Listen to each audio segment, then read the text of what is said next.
signed by Haldeman County.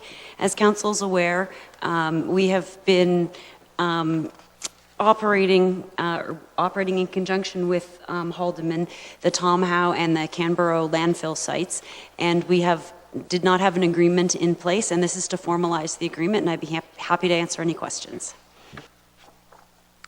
Any questions from members of council? Mayor Luke first, and then Councillor Brunton. Yeah, thank you. I just have one question. Excuse me, and I recognize that this is what we do when we get out of landfill. We have to continue to maintain landfill sites. But the question I have, and I did actually read through most of this agreement, and there's some interesting things. But the question through to Lee, is there any garbage at all being accepted at the Tom Howe site still?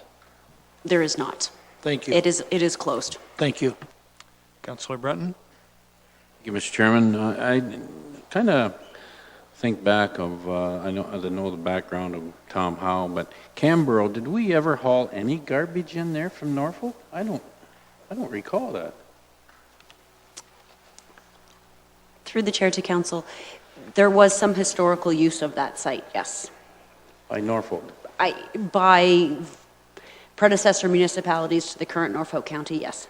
Okay, because I don't recall, I remember when we went through all the process opening these sites. But my second question, if I may, Mr. Chairman, through you to Lee. Lee, with the Tom Howe site, it is still licensed as a, I know it's closed, but it's still licensed as a, what's the word I want to receive, a facility. How is it licensed now?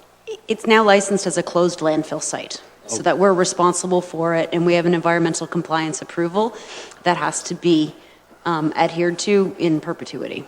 Okay, the reason I ask that is if at some point we wanted to establish a transfer station there, and I'm just throwing that out as maybe we never would, but if we did, that site, I'm sure we'd have to go through some process, but I know on the Simcoe transfer site was always licensed as an incinerator site and a landfill site. So do those licenses, have they been taken away? Are they still in valid? Through the chair to council, they don't license per se anymore. We receive an ECA, so an environmental compliance approval, and that approval tells us what we can and cannot do at the site. My understanding right now is that Tom Howe is not licensed as is not approved as a transfer station, so we would have to go through an environmental assessment in order to operate that facility as such. And likewise, if we ever wanted to possibly incinerate garbage again in Simcoe at the transfer site, we'd have to do the same? We would require another environmental assessment, yes. Thank you. You're welcome. Any further speakers? If not, then is someone prepared to move the recommendation in the report? Thank you, Councillor Sonnenberg. Councillor Sonnenberg has moved that staff report PW 17-11, Joint Waste Management Operational Agreement, be received as information, and that Norfolk County execute the Joint Waste Management Operational Agreement with the Corporation of Haldeman County for the shared management of Tom Howe and Canberra landfill sites, and further that a bylaw be prepared to authorize the Mayor and Clerk, Manager of Council Services, to execute said agreement with the Corporation of Haldeman County, and further that a copy of the report be forwarded to Haldeman County for their information. Those in favor of that recommendation? I see no one opposed, so it is carried. Now, Council, we're going to be doing a little bit of jumping around here, I'm going to suggest, because Candy Webb has left just because of feeling ill, and we asked her to do so. We welcomed her doing so. She was going to handle several of the EBS reports, but we are awaiting the arrival of Mr. Ford for a couple of financial services reports, and he's just coming upstairs now. So we'll give him a moment, hopefully, to come. Okay, that's great, Jill. Thank you so much. That's why she's our deputy clerk. I'm going to ask maybe Jill to present the staff report EBS 17-20 to us, which is an encroachment agreement. Please, Jill, when you're ready. Thank you. Through the chair, this report is a straightforward renewal of a pre-existing encroachment for the property located at 1070 Bay Street, Port Rowan. The report seeks committee's approval to execute and register an encroachment agreement with Jesse Hutchins, the current owner of the property. The encroachment will recognize a metal-sided garage over a portion of John Street and over a portion of 19-foot lane on the east side of the subject property. You'll note that in the attachments. As noted in the report, Norfolk County Roads Division reviewed the application and has no objections. The applicant will be required to pay costs associated with the transaction, including the cost of registration of the encroachment agreement in accordance with Norfolk County policy. If approved, the agreement will not require further renewal. It will be approved in perpetuity until such time as the county requires the property. With that, I'm happy to answer any questions. Any questions for the Deputy Clerk with respect to this report? Councillor Height. No questions, Mr. Chair, but I'll move the recommendation in the report. Thank you very much. Seeing no further speakers, Councillor Height has moved the recommendation which is in the report. I don't think you need to have me read it again. Most of it is in accordance with what Jill has just reported to us. So I will call the question. Those in favor of this motion? I see no one opposed to that, so it is carried. Thank you very much, Madam Deputy Clerk. And again, John is on his way up, but I think given that he's not yet here, with your permission, we'll go on and perhaps deal with items of other business.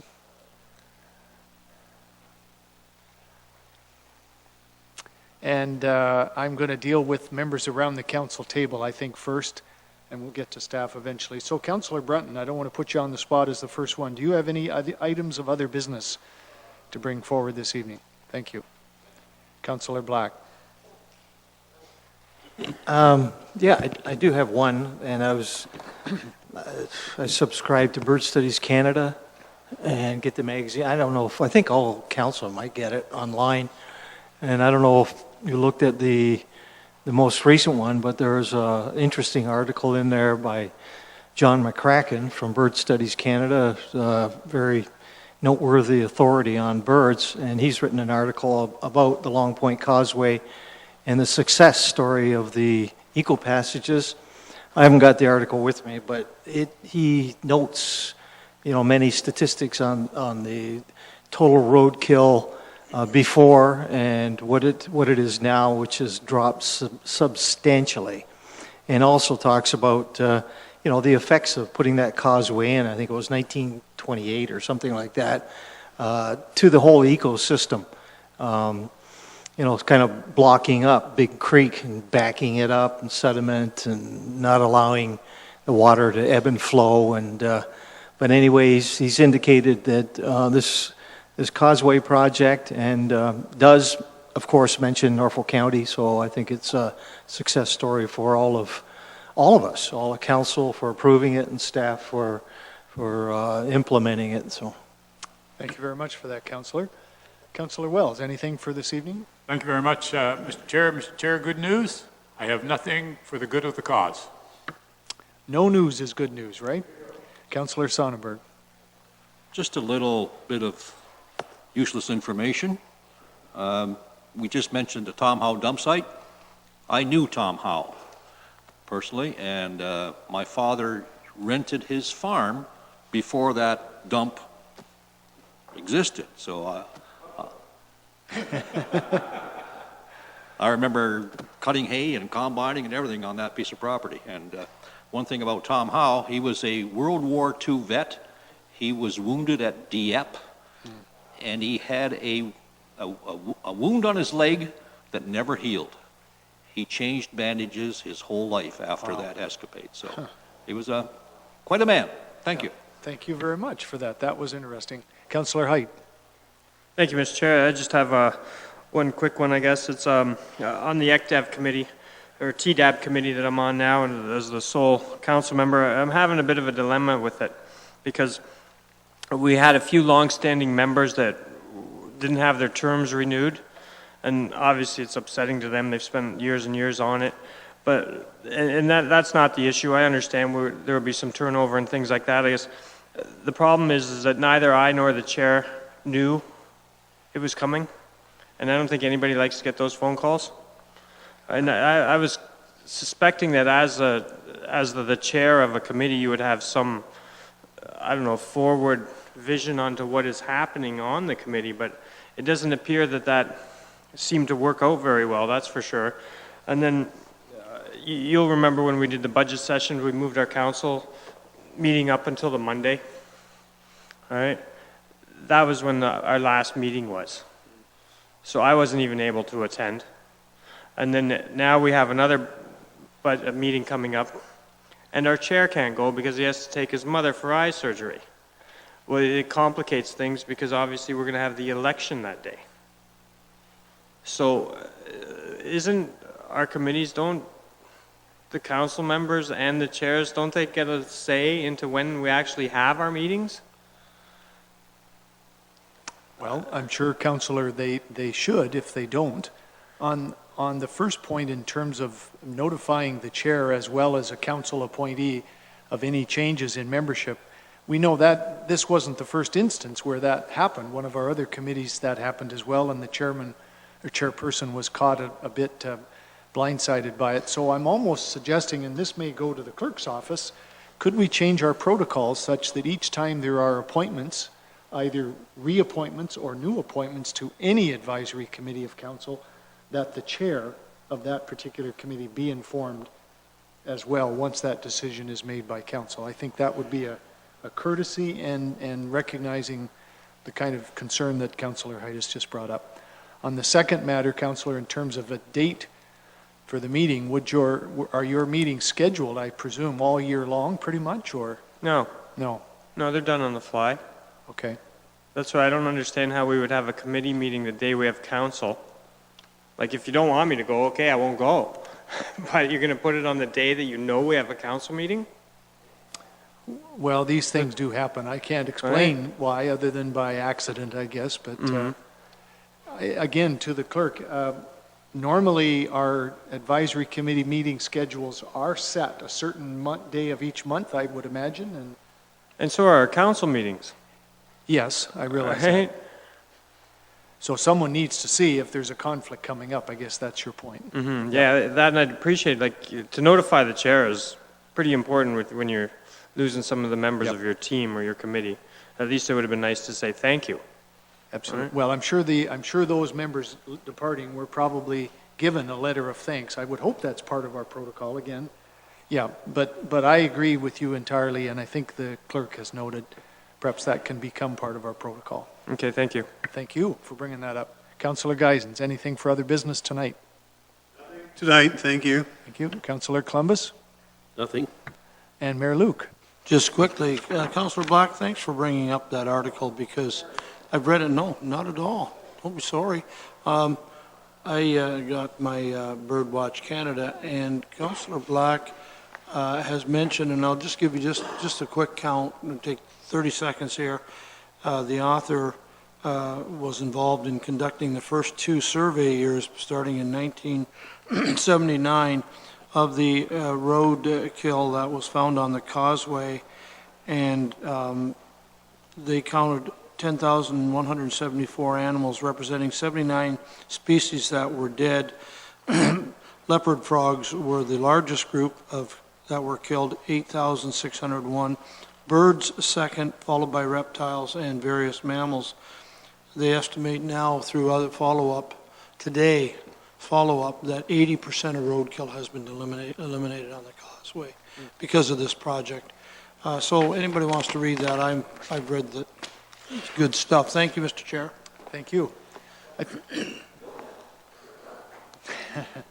Just about, Councillor. I think we will go through staff as well and invite any items of other business, and I'll start with you, Heidi. Welcome. Thank you, Mr. Chair. Nothing tonight. Thanks. Mr. Cridlin? Nothing as well. Madam Deputy Clerk? Nothing tonight, thank you. Madam Acting County Manager with the nicest sweater I've ever seen. Do you have anything for other business this evening? I just wanted to thank all of the staff that participated in the Ugly Sweater competition today, and just to remind Council that the winner of the Ugly Sweater competition is getting a $125 credit for their home hydro bill. Oh, wonderful. No wonder you wore that sweater. Mr. Hoskin, anything for this Nothing evening? from me, thanks. And Mr. Ford. No, Mr. Chairman, not right now, but there are a couple of Oh, yeah, reports we're I think gonna I'm a get to little those. remiss in Yep. not being here. That's okay. We didn't want to do those without you, so we just went and dealt our other business. And I too don't have anything for this evening, so thank you very much for all those items. Then I think we will go back and revisit a couple of staff reports, and I'm going to start with Staff Report FS 17-06, and this is a tax sale extension agreement. And Mr. Ford, I think this one is yours on page 66 of our agenda. It is, thank you, Mr. Chairman. This is a report that council sees on a regular basis, and it refers to a particular tax sale extension agreement. Unfortunately, the legislation to allow this to be dealt with at a staff level rather than a council level hasn't passed yet, so these are going to continue to come to council. It's a result of having negotiated a reasonable settlement, or not reasonable settlement, reasonable payment plan with the owner, and I'll answer any questions. Thank you for that. Questions, Councillor Columbus? Move the recommendation. Thank you very much. No further questions, no further speakers. Councillor Columbus has moved that Staff Report FS 17-06, tax sale extension agreement, and that's the roll number, be received as information, and that the proposed tax sale extension agreement between Norfolk County and the owner of the reference property be approved, and further that a bylaw authorizing the execution of this agreement be presented to council for approval. Those in favor? I see no one opposed, so it does carry. And our next report is also financial services, and this is Staff Report 17-07, request for funding of medical professional recruitment and retention. Mr. Ford. Thank you, Mr. Chairman. This is an item actually that council referred to budget review back in early part of December. And I hate to make the comment, but it kind of fell through the cracks. We were, financial planning team was, in the final throes of putting together the 2017 proposed budget, and this item got missed. In fact, staff discovered it just around about the same time that I think a member of council asked what the disposition of it Mayor was. Luke. The Yes, mayor did. So it was already in hand that we were going to be presenting a report to council. And that's what the purpose of this report is. There were some questions asked by council members regarding what the amounts of recruitment funding that had been provided to the hospital over the years. That's provided in the report. And staff is recommending that, excuse me, if council so feels appropriate, that it be approved and it be funded from the contingency reserve.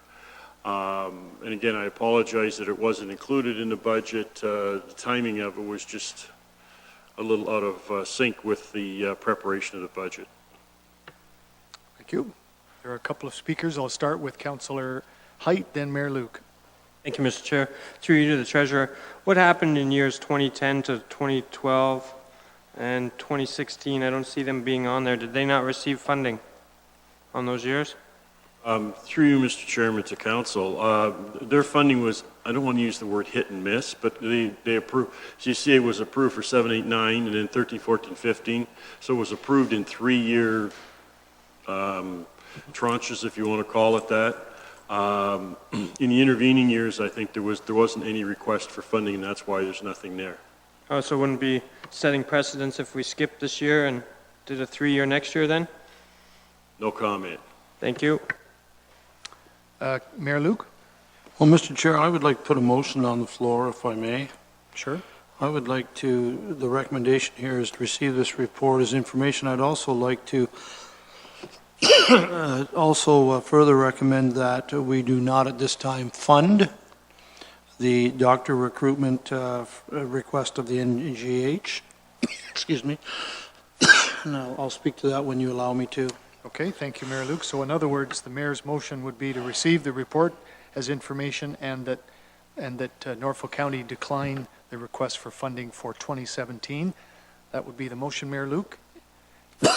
And I'll let you speak to it first, and then I have Councillor Black as my next speaker. It seems maybe funny to some that I would put this motion out because I have been so supportive of doctor recruitment.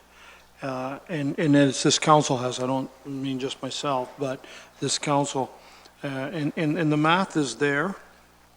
In the 6 years, from 2007 to 2015, if you add that up, there's 337,500. And very happy to report that we got, through their efforts at NGH and our help with finance, got doctors. We were told at one time they had a full complement at NGH. Where I was told, and Councillor Columbus correct me, there's 10 or 11 now that are in the Delhi Medical Center. There is one new Dr. Malo in Port Dover as a result of this recruiting, and there's 4 more that are very serious about coming. So I think the results have been there. Boy, sorry. We have committed to this hospital $5 million over 10 years. $5,737,500 sorry, has been committed and given. So that's good. That's good. You guys, keep it up. That's fine. So good.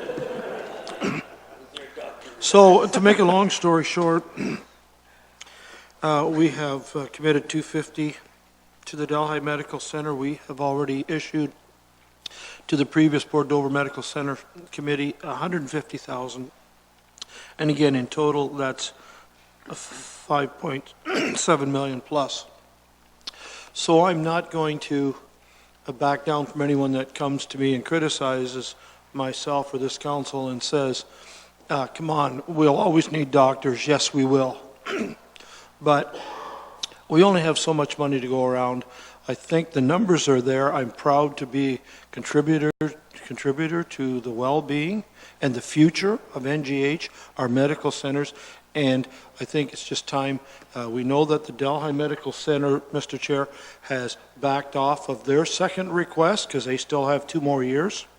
And I think the $500,000 per year that we are contributing to the future of NGH is most generous on behalf of the citizens of this county, because we certainly are not obligated in any way, shape, or form. So I'm going to reluctantly say I don't support at this time further money. Thank you.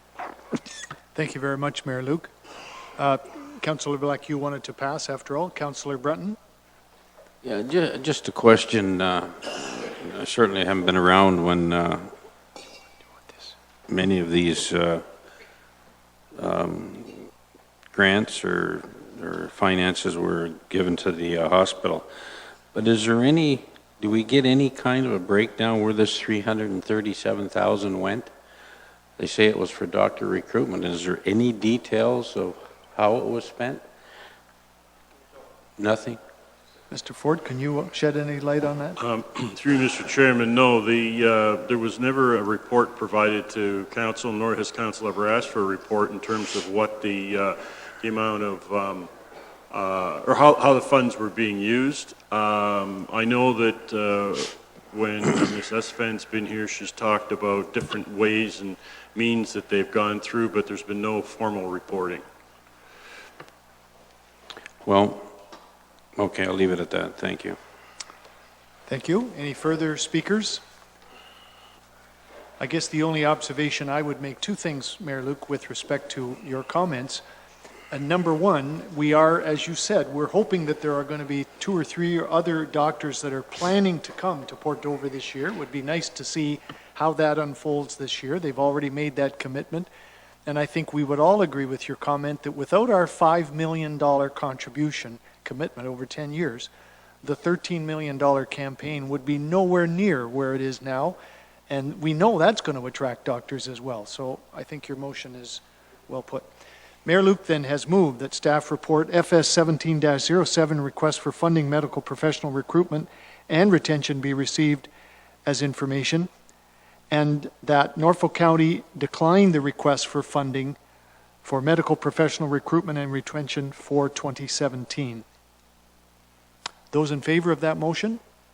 I see no one opposed, so it does carry. Mr. Ford, any other reports that you are handling tonight specifically? Mr. Chairman, I think those are the only 2. Okay, the other 3 or 4 reports, members, will be dealt with, I'm sure, at our next council and committee meeting, if not before. Oh, Andy is prepared. Oh, good. Thanks, Andy. Come on up. You are prepared to speak to staff report EBS 17-08, which is the action item tracking list report. Thank you, Mr. Chair. This report focuses upon the action item list, which has been used by the county's senior leadership team to track new items requested by council through motion. The list has also been regularly updated and shared with council members to keep them appraised of updates on roughly a monthly basis. The list contains only a small portion of the staff reports being worked on at any time, its focus being additional work as requested by council that falls outside of the regular work plans for staff. So excluded from this list are instances where staff themselves recommend a further report to council. This list also excludes incidents where a report is required on a reoccurring basis, be it through policy, motion, or legislation. There are many options committee can consider with the list. Based upon previous comments, Council Services foresees that Council may desire to make this list a public document and that the updates would occur in this forum. It is with this intent we would recommend attaching the list to the first Council meeting agenda of each month under other business. Staff looking to change a date would then have to speak to the matter under other business. And if other business did not occur at that meeting, it would just be bumped to the second council meeting of the month where we would deal with it then under other business. Committee could pursue a more formal process, such as requiring motions to change dates. However, we would not suggest that, as really motions should not be required unless a council set date is being missed for a report. It's also important to note that updates under other business or information memos do not clear council direction for a report. So if council asks for a report, the only way that staff can satisfy that is to actually bring a report forward. This is important to consider because we really want to avoid items being debated under other business. So the purpose of adding this to other business is only to provide an update and outline any reasons why the report might be taking longer. So it isn't to hash out the issue every time that a new date comes forward. It's just to have a brief discussion about what's taking and why the report's taking a bit longer. Within this, it's important to note, as outlined in the report, that staff do a phenomenal turnaround time on reports. I just want to highlight this, as this list deals with a very small number of additional reports that council has directed staff to prepare. So we wouldn't want to look over 1 or 2 reports from that list that have taken a longer period than anticipated and assume that that's reflective of a larger picture. I would, however, recommend that when the new county manager, she or he is hired, that they look at instituting some additional report tracking options for senior management. As the senior leadership may be losing this document to council, there could be a void created. In terms of agenda management, clerks looks to try to have balanced agendas, so coordination of when big ticket reports are coming forward may help. While there are always busier and slower times on agendas, greater coordination of when large reports are coming forward can always assist. With that, I would just highlight that I'm willing to take direction from council upon how you would like to see the action item list utilized and what you would like the list to contain. The only thing I would really be against would be capturing items on the list not captured by resolution of council. There are 2 main reasons for this. The first is that senior leadership, they capture and assign any informal direction that staff assign to them, that council assigns to staff. And the second reason is, in my role as clerk, I only look at motions carrying any weight or any ability to bind staff, so it's very important that we continue to take that role and look just at the motions for this list. With that saying, I'll say something very contrary. I'm willing to take informal direction upon how committee wants this list utilized and brought forward in the future. The reason for this is if committee does desire to make this a public document, there will be tweaks or adjustments over the first couple months where we see what works best and see how it works best for both staff and council, and just to make sure that we have the best possible outcome. And with that, I'm pleased to answer any questions you might have. Thank you for that report, Andy, and for the written document that's in our agenda. Any questions of the clerk regarding this report? Councillor Height? Thank you, Mr. Chair. Thank you, Mr. Clerk, for bringing this forward. I'm glad we can look at this and hopefully finalize something that works for everybody. Now, I noticed in here, though, you didn't talk about annual reports that come. So is there not a master list by all department for an annual list of reports? I've noticed that there's been some reports and they kind of get dropped off, and without a list, how can you remember them? Through you, Mr. Chair. It's a good question. One of the problems with including an annual list on this list an annual report on this list is it'll never go away. So it'll look like it's an outstanding report. So it might be useful in the short term, but in 3 or 4 years, council will look at it and go, why do we have that on there? But I have no problem going through and expanding the list to include things like annualized reports, or we could also include ones where staff themselves in a recommendation have recommended a further report back. Right now, since that's in staff's work plans, we don't include those in the list. So I wouldn't have a problem making this list much longer. It might become a more useful document for council. I don't know if it'll become that much more useful for staff. No, I wouldn't want it to convolute the action item list, but just so at the beginning of the year, if we see something that is coming, at least we can see it coming down, because a lot of the times, I'm sure council will agree, we get our loot bags on Friday, and we have no idea what's in them. We kind of guess by the weight, and if you knew when the reports, quarterly reports or monthly reports were coming, it would be helpful. But you mentioned here the lesser measures could be by adding it into other business and things like that. That would be the one I would prefer, I think. Then it's not formally being taken care of that way. So Through you, Mr. Chair, yes, that is what I would recommend. There are some advantages and disadvantages. One advantage of having it as motion is you could actually say when you're done with an item, you could force it to be removed by motion. So a lot of these items come back to council 4 or 5 times, but I don't think that's as much of a problem. Anytime staff bring a report back, if council desires more, they'll just have to pass another motion asking for more reports on that matter. okay, so are you looking for a motion from us to go that route? Through you, a motion or a show of hands, it doesn't matter to me. I'm willing to do it, and from the previous comments, I kind of expected that this would be, that the outcome would be that you'd want it on the outstanding business list. Okay, I'd move that motion. All right, Councillor, I'm going to have to ask you to give us some wording, okay? Because I'm not quite certain in my own mind exactly what it is that you're looking for. Okay, well, So- I would ask the clerk. Okay.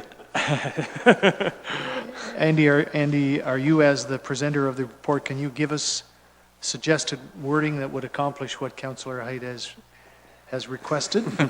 Sure. I'd say that the action item list be included on upcoming council agendas under other business. Okay, Sounds good. all right. So we'll add that, I think, to the staff recommendation that's here, which is obviously just to receive the report as information. Any further questions to the clerk? Councillor Brunton. Well, just very quickly, Councillor Height mentioned there's some annual reports that I think of, but we don't see them, I guess, unless we ask. But one would be, I think we asked how much we've spent on legal fees, for example, through different departments. We had one of them last year. I find that interesting. Disposal of assets, I guess you still sell things annually at whatever auction you go to. Those kind of things, to me, are useful reports. They tell me, how much we're getting rid of every year, how much we're spending on legal fees. How do we, those are the kind of reports I like to see, especially the legal fee. That kind of thing tells you, hey, well, what are we doing, So how do we need a motion every time for that? Or are you saying we can get that on an annual basis if we make up a list, or you would make up a list? Through you, Mr. Chair. So I will go, based on the direction from committee tonight, I will go through this term of council and I'll look at all the resolutions and anything that's been passed asking for an annual report or a report back that's not currently on the list will be added. And then you can review that list, and if there's further things that you want that you've been requesting informally that you want to formalize, you may do so. Thank you very much. Yeah, the only comment I have on that, Councillor, we don't want to create a bunch of additional reports that a majority of council doesn't see the need to have. And us as individuals, that's one thing, but if it's something that we're not already being given as a report, then I'm going to, if I have anything to do with it, which I won't after the end of March, but I think we would need a motion from council to ask that certain other reportable items be added to an annual list. And you cited legal fees spent, for example, and that's a fine example. Yeah. But I, for one, don't need to see that, so we would need to have direction from council, is all I'm saying. Well, I guess let's let him prepare a list, and then we'll go from there, but... Ones that we've already approved, in other words, getting. Is that what you're Well, saying? he mentioned over the term of council, Yes, he's going to look that's at annual report. Yep. But, not to argue with you, but I No. think legal fees is very important to me. Well, and we could get that as a line Yeah. item in a budget status report, too, so Thank you. you're welcome. Any further speakers? I am going to ask just the deputy clerk, because we added some wording just to give us the recommendation, and I'm going to ask for a mover. First of all, if I can get one for, thank you, Councillor Height. Madam Deputy Clerk. Thank you. Moved by Councillor Height that staff report EBS 1708 be received for information and that the action item list be included on upcoming council agendas under other business. Okay, everyone okay with that motion? Any final speakers to it? If not, those in favor? I see no one opposed, so that is carried. And I think, Council, that does bring us to the end of the agenda that we're going to deal with this evening. So pardon? Well, there's 3 outstanding reports, but those were ones that Candy Webb was going to deal with, and she has had to go home due to her illness, as you know. So yes, I would say we are done. Thank you very much. We are adjourned.